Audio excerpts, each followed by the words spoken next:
Hello students, आज हम पढ़ रहे हैं गोलीय अवतल पृष्ठ पर अपवर्तन। एक गोलीय पृष्ठ है जो अपवर्तक है उस तरफ से जिस तरफ वस्तु रखी हुई है। तो इस पृष्ठ का केंद्र यानी कि वक्रता केंद्र है C और इस पृष्ठ का मध्य बिंदु है P, इसका ध्रुव। P और C को मिलाने वाली रेखा को हम कहते हैं मुख्य अक्ष। मान लीजिए कि मुख्य अक्ष पर एक बिंदु वस्तु रखी है O। O से एक प्रकाश किरण निकलती है OA, आपतन बिंदु A। अब दूसरा माध्यम भी कैसा माध्यम है? पारदर्शी माध्यम है, इसीलिए ये प्रकाश किरण दूसरे माध्यम में प्रवेश करेगी, लेकिन ये अपने मार्ग से हट जाएगी क्योंकि दूसरा माध्यम सघन माध्यम है। इसीलिए ये कैसे हटेगी? अभिलंब की ओर झुकती हुई निकलेगी। अब बिंदु A पर हमें अभिलंब ड्रॉ करना है। इसको अभिलंब कैसे ड्रॉ करेंगे? हम इस बिंदु को हम मिला देंगे पृष्ठ के वक्रता केंद्र से, तो ये हो गया अभिलंब। आपतित प्रकाश किरण OA जब दूसरे माध्यम में प्रवेश करेगी तो ये अभिलंब की ओर झुकेगी और इस तरह से ये दूसरे माध्यम में आगे बढ़ेगी। अब दूसरी प्रकाश किरण O से निकलती है और वो C से होती हुई तल पर आपतित होती है। तो क्योंकि ये C से होकर आ रही है इसलिए सीधे निकल जाएगी दूसरे माध्यम में भी। ये दोनों प्रकाश किरणें आगे डाइवर्ज हो रही हैं, इसीलिए कहीं नहीं मिलेंगी। अगर हम इस अपवर्तित किरण को पीछे मिला दें तो हमें एक बिंदु I मिलेगा। ऐसा प्रतीत होता है कि दोनों प्रकाश किरणें कहाँ से होकर आ रही हैं? I से निकल रही हैं। इसका मतलब कि O का प्रतिबिंब बिंदु I पर बनेगा। अब देखिए, ये है अभिलंब। आपतित किरण अभिलंब के साथ जो कोण बनाती है, आपतन कोण I, और अभिलंब के साथ अपवर्तित किरण का बना हुआ कोण R। ये अपवर्तन कोण, ये कोण और ये कोण, ये वाला कोण R, ये कोण R है तो ये वाला कोण भी R, और ये आपतित किरण का अभिलंब के साथ कोण है I। अब देखिए, आपतित किरण मुख्य अक्ष के साथ में कोण बना रही है अल्फा, अपवर्तित किरण मुख्य अक्ष के साथ कोण बना रही है बीटा, और अभिलंब मुख्य अक्ष के साथ कोण बना रहा है गामा।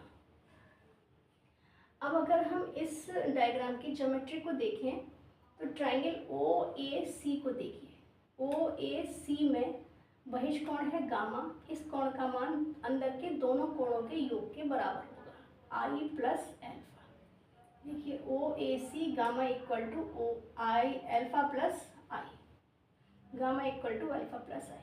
दूसरा त्रिभुज देखें हम, IAC में गामा बहिष कोण अभी किस कोण के बराबर हो जाएगा? ये अंदर के दोनों कोणों के योग के बराबर होगा। ये वाला कोण है R, ये R तो ये भी R, beta plus R, gamma equal to beta plus R, यानी कि R equal to gamma minus beta. अब हम लगाएंगे इसमें स्नेल का नियम। स्नेल का नियम N1 sin I1 equal to N2 sin R, N1 sin I equal to N2 sin R। हम ये मानकर चलते हैं कि ये जो हमारा पृष्ठ है इसका द्वारक बहुत छोटा है, ये बहुत छोटा है। जब ये छोटा होगा तो ये सभी कोण अल्फा, बीटा, गामा, I और R, ये सभी कोण कैसे होंगे? बहुत छोटे होंगे। तो छोटे कोणों के लिए हम sin I equal to I मान सकते हैं। तो sin I की जगह पे हमने I रख दिया और sin R की जगह पर हमने R रख दिया। तो N1 sin I equal to N1 I equal to N2 R। अब I की जगह पर हमने क्या रख दिया? Gamma minus alpha, N2 R की जगह पर गामा माइनस बीटा। N1 छोटे हैं सभी कोण, अल्फा बीटा गामा भी छोटे हैं, तो गामा की जगह पर हम tan गामा रख देंगे, अल्फा की जगह पर tan अल्फा रखेंगे, इक्वल टू N2 गामा की जगह पर tan गामा, बीटा की जगह पर tan बीटा हमने रख दिया। अब ये क्या हो जाएगा? N1 tan गामा क्या होगा? लंब बटे आधार, यानी कि H upon MC। Beta equal to क्या होगा? H अपॉन MI, यानी कि AM। tan gamma AM upon MC minus tan alpha हो जाएगा AM upon MO equal to N2 AM upon MC minus AM upon MI। अब क्योंकि हमने ये माना है कि इसका द्वारा बहुत छोटा है, तो m और p दोनों बिंदु बहुत पास पास होंगे, तो जो हमने m से नापा है MC, MI, MO, इनकी जगह पे हम क्या रख सकते हैं, PC, PI और PO रख सकते हैं। तो N1 AM MC की जगह पे PC माइनस AM MO की जगह पे PO equal to N2 AM upon MC की जगह पे PC minus AM upon MI के स्थान पर PI रख देंगे। अब हम इसमें चिन्ह प्रपाटी के अनुसार सभी मान रखेंगे।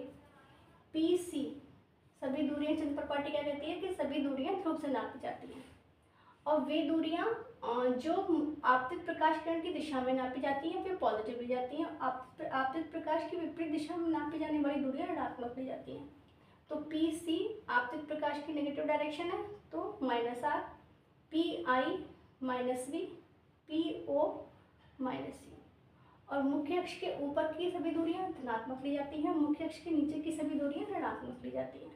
तो H कैसा है, हमारा धनात्मक है, तो इसमें हमने सभी मान लगा देंगे चिन्ह प्रपाटी के अनुसार। तो हमें क्या मिलेगा, N1 H upon -R minus H upon -U equal to N2 H upon -R minus H upon -V। अब देखिए सभी जगह से H कैंसिल हो जाएगा, क्या बचेगा, N1 minus 1 upon R plus 1 upon U minus minus plus equal to N2 minus 1 upon R plus 1 upon V। इसमें मल्टीप्लाई कर देंगे N1 N2 का, तो ये हमें मिलेगा। अब हम क्या करेंगे, N1 अपॉन U को इस तरफ ले जाएंगे तो ये माइनस का हो जाएगा, तो N2 upon V minus N1 upon U, इसको हम इधर लेकर आएंगे तो ये हो जाएगा N2 अपॉन R, ये प्लस का हो जाएगा, N2 upon R minus N1 upon R, N2 upon V minus N1 upon U equal to N2 minus N1 upon R। अगर हम ये मान लें कि पहला माध्यम वायु है और दूसरा जो माध्यम है इसका अपवर्तनांक n है, तो हम क्या करेंगे, N1 की जगह पर 1 रख देंगे और N2 की जगह पर n रख देंगे, तो n upon V equal to 1 upon U equal to n minus 1 upon R। इसकी प्रैक्टिस कीजिएगा, इस पर आधारित न्यूमेरिकल ज़रूर कीजिएगा।